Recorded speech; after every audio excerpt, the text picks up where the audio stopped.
With The Witcher Season 3 still in production, fans have been sharing their thoughts on the second season months after its premiere, even to this day. And in one of their forums, this certain character in The Witcher Season 2 made fans cringe a lot. Who could this particular character be, and what do we know about the show's third season? All this is in today's video, so make sure you tune in for more. The Witcher Season 2 has a lot of issues, but the one thing most fans couldn't stand was a certain character's development this time around. The Witcher is constantly having problems. Despite its ability to bring in viewers, the Netflix series starring Henry Cavill as the Wry Geralt of Rivia is not immune to severe criticism. Because of how the world was introduced in the first season, the show's creator, Lauren Schmidt-Hissrich, was forced to make a promise that The Witcher Season 2 would be less perplexing. On that front, the series has unquestionably improved. Following their union, Geralt brings Ciri, Freya Allan, to Kaer Morhen for training. This makes it possible to have a really simple plot that doesn't involve the same kind of detective work as the previous season. It appears that some viewers had difficulties with one cherished character who has been a prominent player since Season 1, but is now being referred to as a cringe-worthy figure. Nevertheless, it hasn't stopped some fans from adding a new complaint to the list. Compared to Season 1, Season 2's Jaskier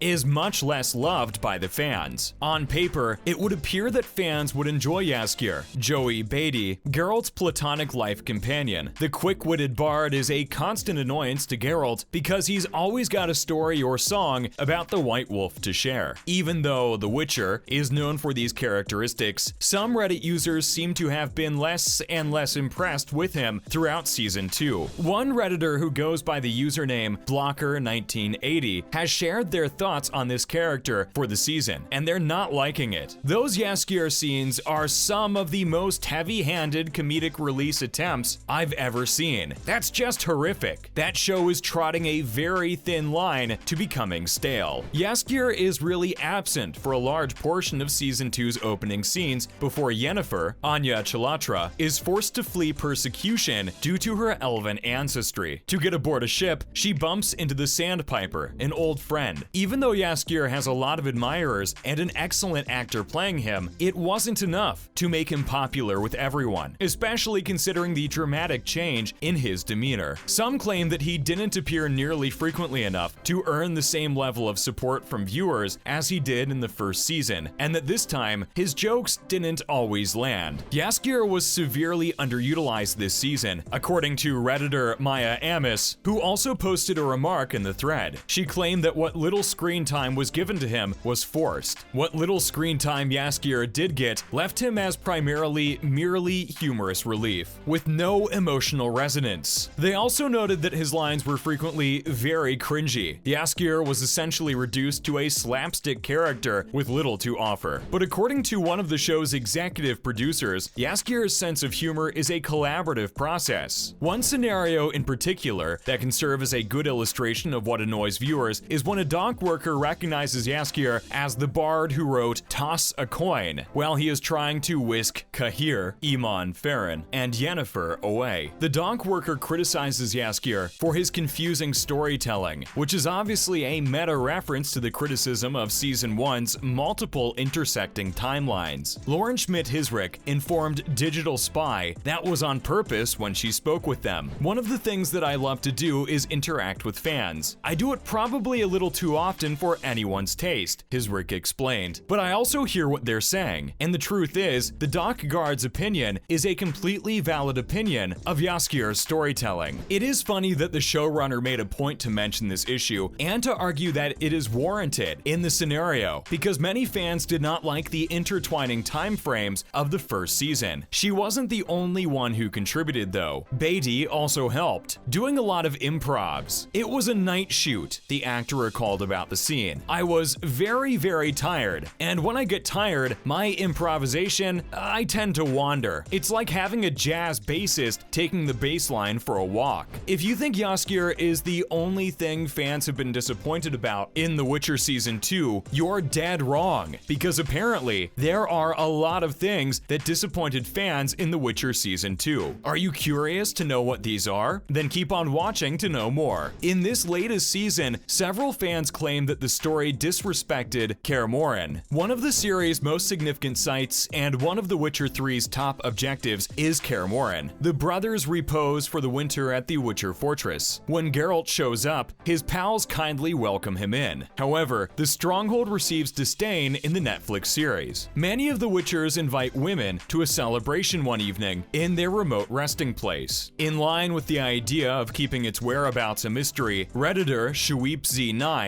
said that they're quite sure Kaer Morhen is supposed to be kilometers distant from any significant human population. Therefore, this Redditor is baffled as to how Papa Vesemir could approve of bringing in several non-Witchers, memory wipe or not. The gratuitous exhibition was not a true representation of Kaer Morhen and was only included in the show for shock value. Another thing they're displeased with in Season 2 is how Yennefer betrayed Ciri. Fans care about the friendship between Yennefer and Ciri in the novels and video games. Many believe that this was tarnished in the program. Yennefer chooses to offer Ciri as a sacrifice to Voleth Mir after losing her ability to practice chaos at the Battle of Sodden Hill. Redditor Sad Potato and Tomato said that while Yennefer risked her life in Season 1 to save an innocent baby, in this season she is thinking about sacrificing Ciri to regain her abilities. As a result, by the conclusion of Season 2, she has earned the mistrust of both Ciri and Geralt, adding needless drama to their already troubled relationships. In the novels, Ciri thinks of Yennefer as her mother. The ease with which Yennefer could betray Ciri in the episode upset many. It is not consistent with the literature for Yennefer's maternal instinct to take precedence over her hunger for power. Fans and viewers of the show have also pointed out that Fringilla is a placeholder for Gaunter O'Dim. Last season, Fringilla's overthrow of Nilfgaard was one of the most gruesome scenes. She paralyzes them and kills them one at a time because she knows they don't appreciate her leadership. Gaunter O'Dim is being honored, but many fans didn't like the illusion. The fact that they simply stole the Gaunter O'Dim tavern scene when he pokes a spoon into a man's eye and delivered it to Fringilla in its place strikes Redditor CMDR Krupp as being quite lazy. Gaunter was terrible. After all, he could halt time because he was a demon and because his cold-blooded murder of an unassuming bar patron was prompted by the tiniest slight. But none of these factors apply to the Fringilla scene. Due to her ability to immobilize the Nilfgaardians seated at the table, Fringilla can carry out this action in the cartoon. Gaunter was able to start the violence because of his demon status, which allowed him to freeze time. Many fans felt that these discrepancies were illogical. Another thing fans are disappointed about last season is how they killed Eskel pretty early on. Eskel was a beloved Witcher who attended Geralt's school and was a fellow Witcher. Although his archetype was similar to Geralt's, it was significantly altered in The Witcher's second season. Reddit user Rexauce said Eskel played a significant role in Ciri's training, perhaps even significantly more so than Geralt. They thought it was strange that they had already murdered him off. The developers could have just made up a Witcher instead of killing one of Geralt's original buddies and brother-in-arms. According to another fan who goes by the nickname Barley Pop Boy, Eskel has a quick cameo with very few lines, and his main contribution is being mean to Ciri. Many people concur that this is not typical of the character from the books. And probably the most disappointing part of The Witcher Season 2 is how Vesemir isn't accurate. Fans are also on the fence when it comes to Vesemir. Fans of The Witcher need to connect with him because he is Geralt's tutor. However, many felt that the portrayal of Vesemir's character was inadequate. Redditor Utenjichi bemoaned the fact that Vesemir from Season 2 lacks the grandfatherly and elderly Slavic knight vibes from the games and the books. He is only Kim Bodnia with a mustache. They continued by saying that although Bodnia is a fantastic actor, the screenwriters are entirely to blame. Bodnia's work on Killing Eve is especially noteworthy. As Villanelle's handler there, he displayed excellent acting skills. However, his portrayal in The Witcher was inadequate. And that concludes today's video about the character in The Witcher Season 2 that made fans cringe, as well as a list of other disappointments this last season. Thanks for watching today's video, and don't forget to leave a like and subscribe with the notification bell on. See you next time.